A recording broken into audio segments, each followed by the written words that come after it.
Olá, gente, bem-vindo a mais uma aula. Espero que o Espírito Santo esteja trazendo luz, revelação, entendimento da obra consumada da cruz, da nova aliança ao seu coração. Está consumado. Na aula passada, a gente estava falando um pouco sobre essa questão de altar e plataforma, né, gente?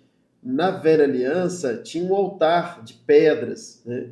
Na nova aliança, o altar é de carne, é o nosso coração. Creia nessa verdade, mudou muita coisa da nova para a velha aliança, né? E a gente estava tratando sobre isso. Mas vamos mais um pouco aqui, né?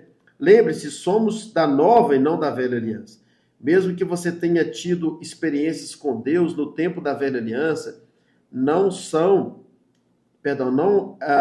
as tenha como doutrina. Nunca estabeleça doutrinas baseadas em suas experiências, mas sim nos fundamentos da nova aliança. Falei numa aula passada sobre isso. Estou na página 101, tá, gente? Estou no último parágrafo aqui agora. Mas então, por que recebi bênçãos quando paguei o preço? Pode doer, mas vou responder. Porque Deus é bondoso e perdoa o tempo da nossa ignorância. Mas nada que você faça será maior do que aquilo que a cruz já fez por você. Aliás, eu e você, nós não temos nada que Deus precise. Não é sobre nós, é tudo sobre Ele. Entenda, querido. Creia piamente. Você está enfermo, põe a mão sobre a enfermidade. E agora? Põe de uma vez. E fala assim, Pai, eu quero te agradecer, porque naquela cruz eu já fui curado. É um fato. Eu não serei curado, eu já fui curado. Tá triste? Pai, eu quero te louvar, porque naquela cruz eu já recebi o fruto da alegria. Você precisa de libertação? Pai, eu quero te louvar, porque como filho eu pareço com o Senhor. Eu já fui liberto de todo esse pecado, todo esse mal, lá na obra consumada da cruz. A minha oração, ela é sempre uma oração de que já aconteceu. Não é uma oração para Deus fazer, mas é uma oração que pela obra consumada da cruz já aconteceu. É isso. Olha que interessante. O nosso adversário, o diabo, em Gênesis 3:5, presta atenção nisso aqui, isso aqui é muito bom. O nosso adversário, o diabo, em Gênesis 3:5, incorporado em uma serpente, ele disse assim para Eva, porque Deus sabe que no dia em que dele comerdes, vossos olhos se abrirão e sereis como Deus, conhecendo o bem e o mal. Mas em Gênesis 1:26, Deus havia declarado, façamos o homem à nossa imagem, conforme a nossa semelhança.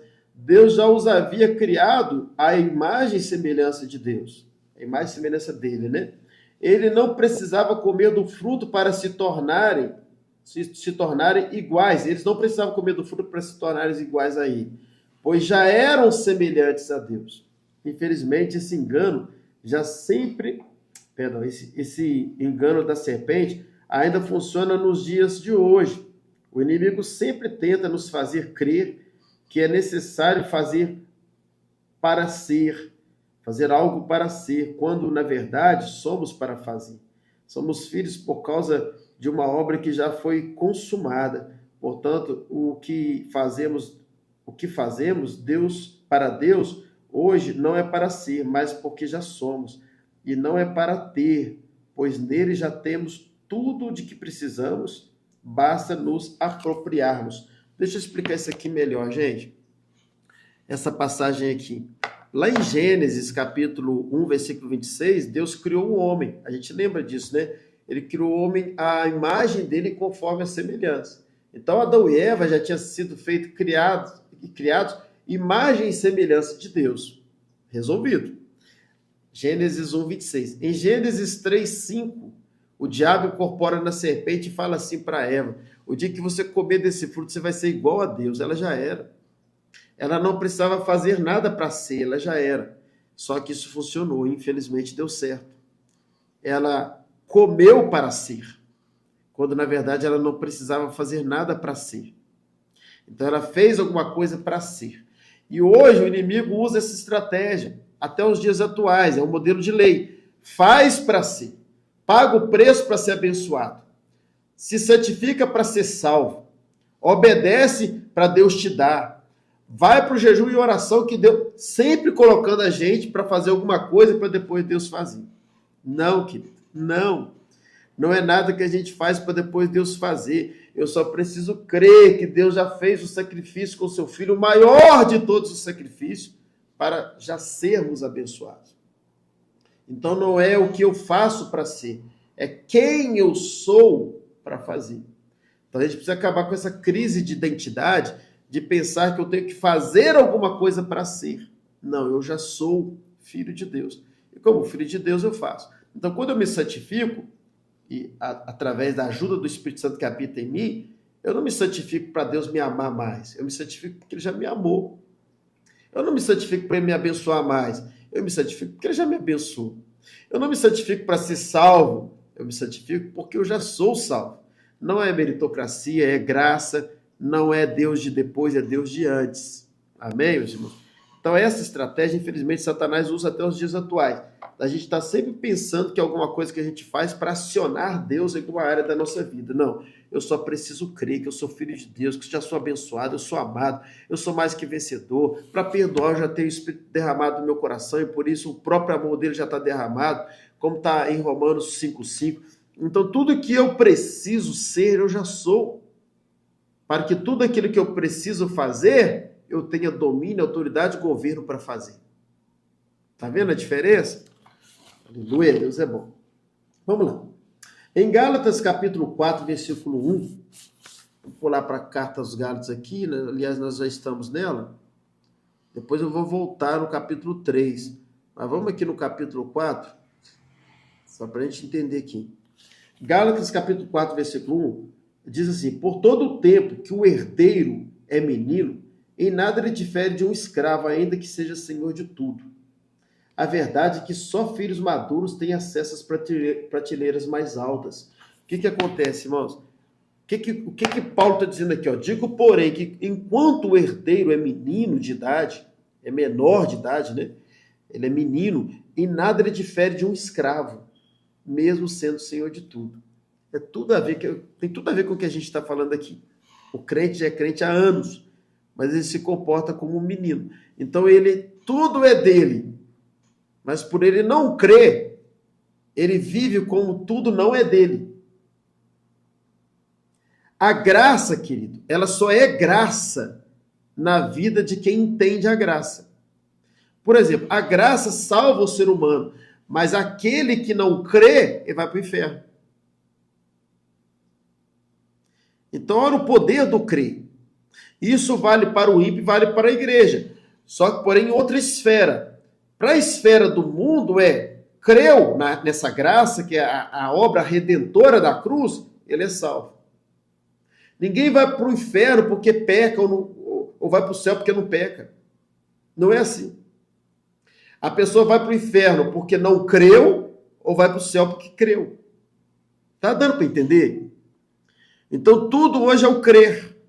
Por isso que Gálatas, Romanos, Hebreus e Abacuque está escrito a mesma coisa. O meu justo viverá da fé. Tudo hoje é por fé. Tudo hoje é por crer. Então a pessoa está lá no mundo, ela não creu no Salvador, ela vai para o inferno. Ela creu, ela vai para o céu. Está entendendo? Então olha só. Agora vamos trazer para o texto para nós cristãos aqui. Você é herdeiro de tudo, mas se você não crê, você é escravo. Tudo que o pai tem já é seu, mas você crê assim? Você aprendeu assim? Você vive assim? Não, então você tem que pagar preço mesmo. Escravo paga preço. O filho de um fazendeiro, tudo que o pai tem é dele. Mas um trabalhador, aquele que ali trabalha, ele só tem do pai do menino aquele que ele trabalha para ter. Se é um salário, se é comida. Então existe um mundo econômico. No mundo econômico existe trabalha e recebe. Mas no mundo de Cristo tudo é nosso sem trabalhar. A gente só precisa crer. Nós só temos uma dívida, o amor. Porque o resto já está tudo pago. Está tudo consumado. E eu só preciso crer nessa verdade. Agora, se eu me comporto como um menino, é meu. Mas se eu me comporto como menino, eu não me aproprio. Ou se eu sou um menino, eu não me aproprio. Por exemplo, vou dar um exemplo para vocês entenderem. Eu tenho 2 filhos aqui, na minha casa. Eu tenho um filho de 21 anos e eu tenho um filho de 6 anos. Demorei 14 anos, dá uma média de 14 alguns meses, de um para o outro. Então, o meu menino de 21 anos, ele é filho e ele se apropria. Por exemplo, tem um carro, ele já tem carteira. Então, quando ele pega o meu carro e dirige, ele está se apropriando. Então, o que eu tenho, ele se apropria porque ele já é maduro. Ele está usufruindo do que já é dele. Já o menino é dele também, mas ele não usufrui, por exemplo, não pode dirigir. Ele não sabe mexer no computador onde precisa mexer. Enfim, tudo que é meu, ele não sabe usar. Ele não sabe nem usar o dinheiro direito ainda. É dele. Mas por ser menino, ele não usufrui. Já o maduro usufrui. E é isso que Paulo está dizendo. Eu digo, porém, que enquanto o herdeiro é menor de idade, ele é menino, em nada ele difere de um escravo. Ele funciona como escravo. E o que a gente vê nas igrejas hoje?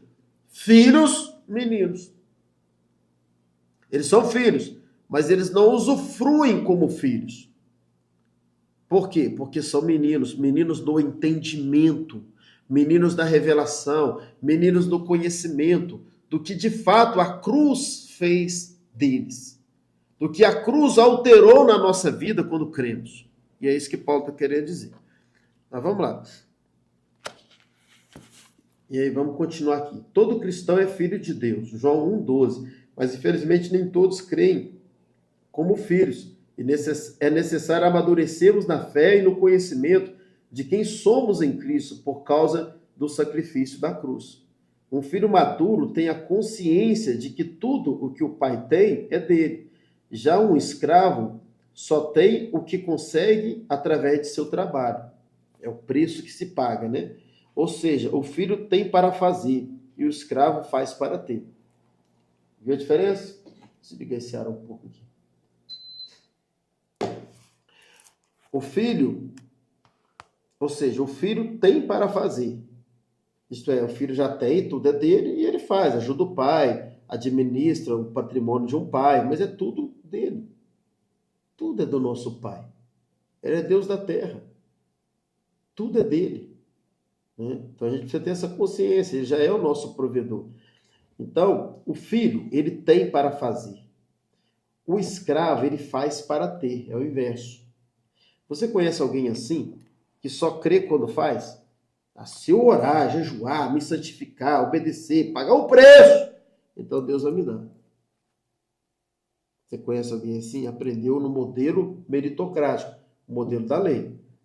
Essa é uma crença religiosa meritocrática. Eu lhe asseguro, não é assim. Somos filhos e tudo o que o Pai tem já é nosso. Nossa oração sempre deve ser de apropriação de tudo que Jesus conquistou por nós naquela cruz. Você entende? Querida, esse assunto que a gente trata aqui nesse livro, te dá um conselho. Você precisa continuar mergulhando nisso. Para muitos que estão me assistindo aqui agora, você que já tem um tempo que você é cristão, isso é uma desconstrução. É como se fosse uma pedra. Eu já trabalhei com quebrar pedra, né? Na minha cidadezinha bem pequena, Dores do Turvo, perto de Ubá. E na época, eu tinha 8, 9, 10 anos de idade, não tinha britadeira na região, não tinha brita, era tudo na pedra bruta, pedra amarroada. E eu lembro que tinha um homem lá que ele comprava muita pedra, caminhões e caminhões de pedra bruta, e ele pagava as crianças para pegar a pedra e fazer virar pedra pequena, pedra brita, e pagava por lata, aquela lata de tinta de 18 litros, e a gente ganhava por lata. Eu ia para a escola, na parte da tarde eu ia quebrar pedra, eu, a criançada ia quebrar pedra. A gente levava uma marreta, pegava a pedra, e a gente colocava a pedra na posição vertical, e dava uma marretada na pedra para rachar a pedra primeiro, para depois ir quebrando os pedacinhos dela. E eu me lembro que tinha pedra dura. Que você não seja pedra dura, querido. Porque a pedra dura vai precisar de mais marretada. Então, por ela ser pedra dura, a gente dava muitas marretadas até quebrar. E tinha pedra que a gente desistia. Que ninguém pegava. Essa pedra não dá, não. Pelo amor de Deus. De tão dura que ela era. E aí, eu trazendo para nossas aulas aqui, é mais ou menos assim. Às vezes o que foi construído dentro de você se tornou de fato uma pedra dura, que vai precisar ser quebrada com muitas marretadas no mesmo lugar. No mesmo lugar. Então, se você de fato quer conhecer a nova aliança, está aqui conhecendo a nova aliança, está estudando, lendo, ouvindo esse curso, mergulhe nesse tema, no mesmo lugar, nesse lugar de nova aliança. Porque é muita informação que tem na internet hoje. Então, assim, a maioria dos pregadores, infelizmente, a massa dos pregadores, a sua quase totalidade não ensina o que estamos ensinando aqui. Não ensina a nova aliança. E eu não falo isso com glória, não. Eu não falo isso com alegria no coração. Eu faço com tristeza. Falo com tristeza, porque, na verdade, eles não estão ensinando a verdade. E, às vezes, pregadores de nome, né? Pregadores conhecidos nacionalmente e até internacionalmente, pessoas muito conhecidas, grandes pregadores, mas, infelizmente, querido, não tem a revelação da nova aliança, não tem a revelação de tudo que a gente está ensinando aqui. Perdão. Eles não têm a revelação. E às vezes nem terão, por causa às vezes de soberba, de arrogância, pedra dura. E não tem a humildade para ouvir de um anônimo, de alguém simples, que não tem tanto seguidor, que não tem tanto conhecimento, não tem essa humildade. Mas eu espero que o Espírito Santo traga essa luz, pelo menos ao povo, traga essa luz à igreja de Cristo, esse entendimento de tudo que a gente está aprendendo aqui. Que tudo é Cristo. E era para ser tão simples. Paulo ele escreve aos Coríntios e fala assim: eu temo que se aparte de vocês a simplicidade do Evangelho. A simplicidade. E qual é a simplicidade do Evangelho? Cristo. Tudo é Cristo. Se toda a igreja pregasse Cristo como o Evangelho, pregasse só sobre Cristo, sobre a cruz, a igreja seria unida, porque não teria divergência. Não teria tantas placas denominacionais. Começa a observar a diferença das placas. Tudo questão de doutrinas, forma de interpretar a Bíblia e mais um monte de coisa, costume, por aí vai. Mas uma coisa, todas elas têm como semelhança, tem igual, que Jesus morreu na cruz para nos salvar. Todas elas creem assim. Só que isso é o início. Eu preciso continuar aprofundando nisso. Nessa morte da cruz. Eu preciso aprofundar nessa nova aliança. Eu preciso aprofundar nesse Cristo da cruz. Eu preciso aprofundar nessa graça que me salva. Então, se todos nós aprofundássemos só sobre cruz, não teria tanta divergência em minhas igrejas. Então, cuidado para você não ficar ouvindo muita coisa, de coisas diferentes, porque vai te confundir. Não basta apenas você estar numa estrada. Isso não significa que você vai chegar ao destino. Você precisa estar na estrada e no sentido certo. Então, se você está nessa estrada dessa estrada do céu, de ir para o céu, de ser salvo, amém, ser um salvo. Então, agora eu preciso ver qual a direção que, como salvo, eu quero trilhar.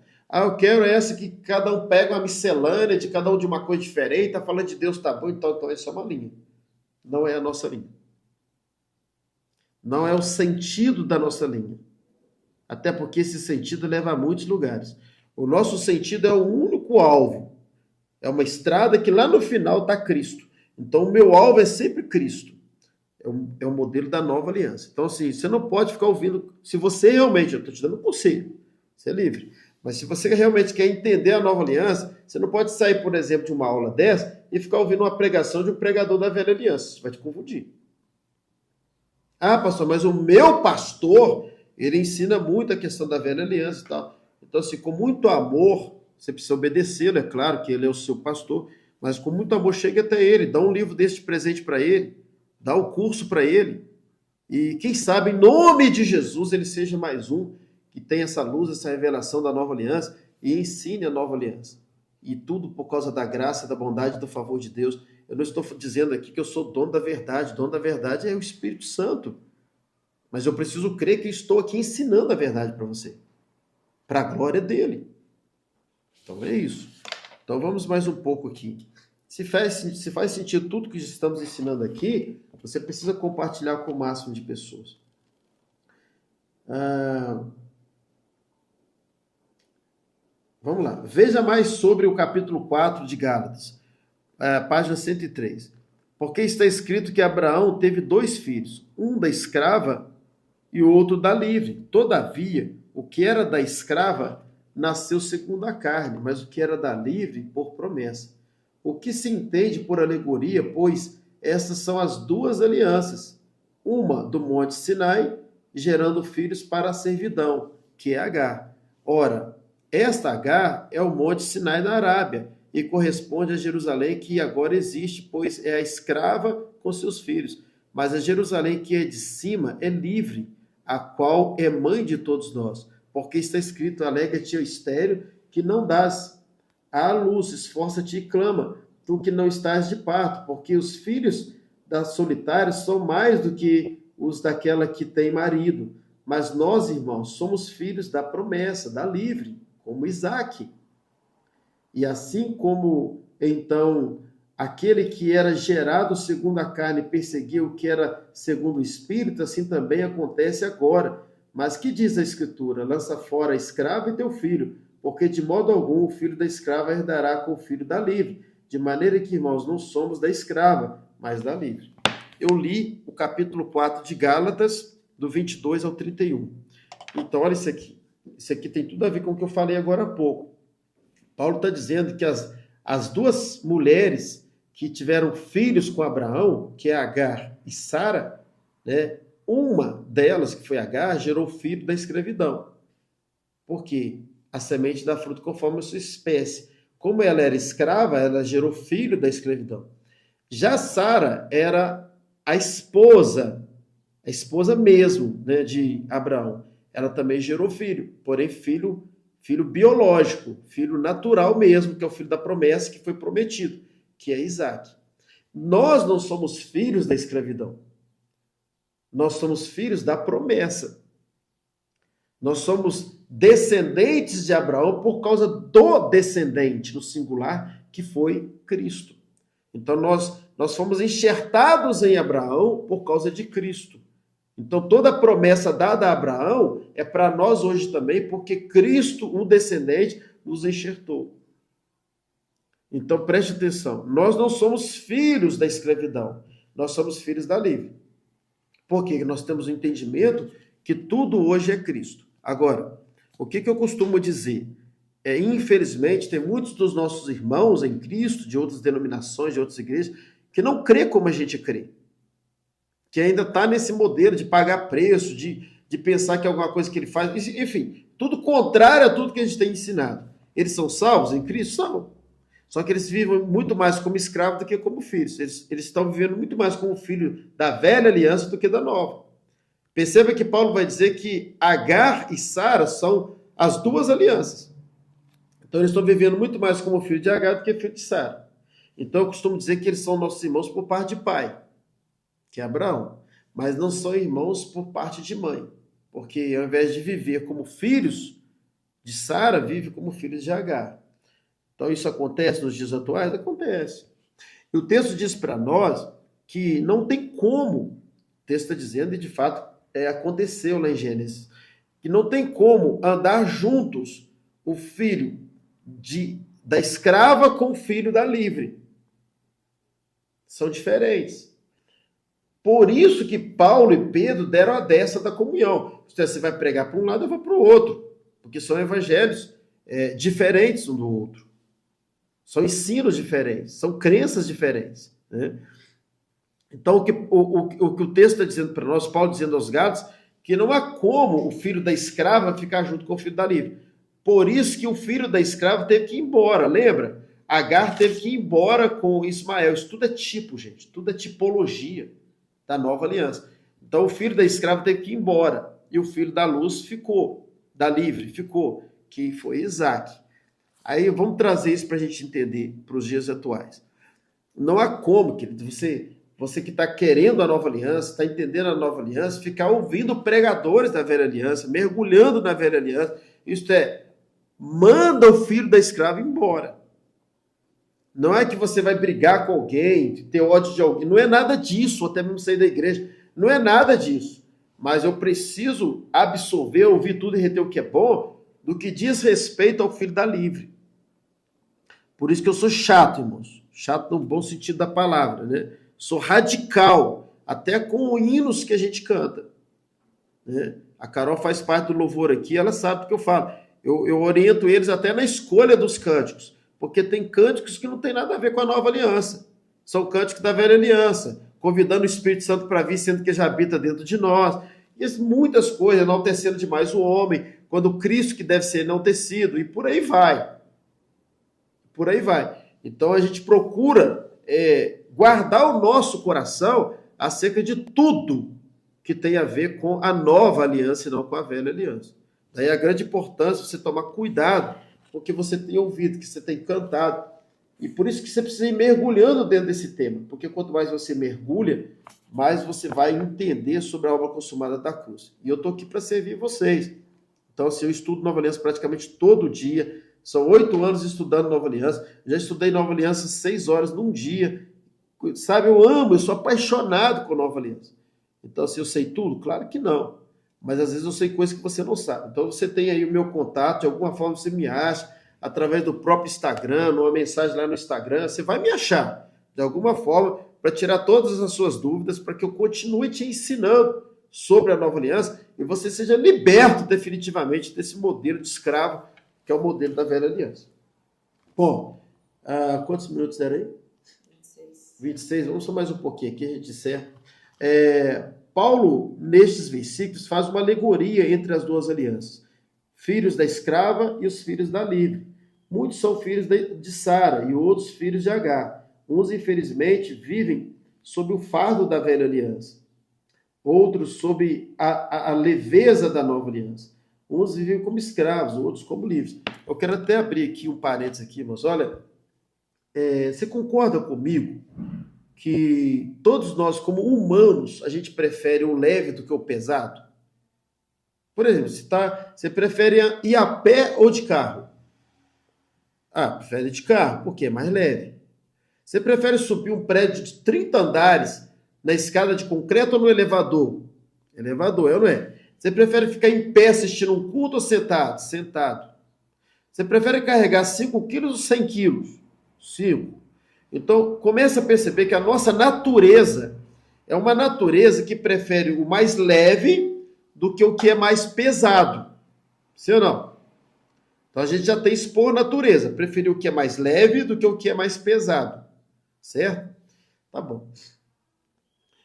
Se a gente tem uma natureza de preferir o mais leve do que o que é pesado, por que muita gente entrou na igreja, ficou 10 anos na igreja, 15 anos, 20 anos, e agora ela desviou e voltou para o mundo? Por que essas pessoas voltaram para o mundo? Você já parou para pensar nisso? Se nós preferimos o que é mais leve. Eu vou te responder por quê. É porque essas pessoas, elas perceberam que está mais pesado ser crente numa igreja do que viver no mundo. Isso é triste. Por causa do peso da religião. A religião, ela é pesada. O cristianismo é leve. Jesus falou assim: vinde a mim, você que está cansado, sobrecarregado, vou aliviar você, vou trocar de fardo com você. O meu fardo é leve. Só que eles vêm para a igreja, quando a gente esquece de falar de Cristo e começa a falar de lei, falar de jugo, falar de peso, falar só sobre pecado, para essa pessoa fica pesado. Agora você é crente, tem que jejuar, orar, clamar, buscar, pagar preço. Meu irmão, se você não vigiar, pagar preço e lutar e tal, você não vai conseguir. E é tanto peso que coloca na vida dessa pessoa, para que Deus depois faça para ela, que ela não aguenta. E como ela tem uma natureza de procurar o que é mais leve, o que ela faz? Desvia. Porque para ela está mais leve viver no mundo que viver na igreja. Isso é muito triste. Isso é muito triste. É o peso da religião. Quando, na verdade, o evangelho ele é simples. A gente só precisa entender que tudo é Cristo e que Cristo nos alivia. Então, a gente vai viver santificação? Claro que vai. Vai viver obediência, a gente vai orar, vai jejuar, tudo, mas é leve. É prazeroso quando você faz isso tudo por amor. Agora, quando você faz isso por peso da religião, se torna pesado.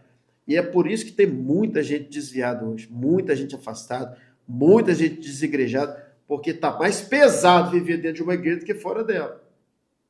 Então as pessoas têm que sair da igreja? Não, elas só precisam sair da velha aliança e viver dentro da instituição chamada igreja nos moldes da nova aliança, de entender que está tudo consumado, está tudo pago. Porque tudo que eu faço não é por medo de Deus ou do diabo. Eu faço tudo por amor. E o amor não é pesado. Amém? Então, é isso. A gente vai terminar essa aula aqui e até a nossa próxima aula, querendo Deus.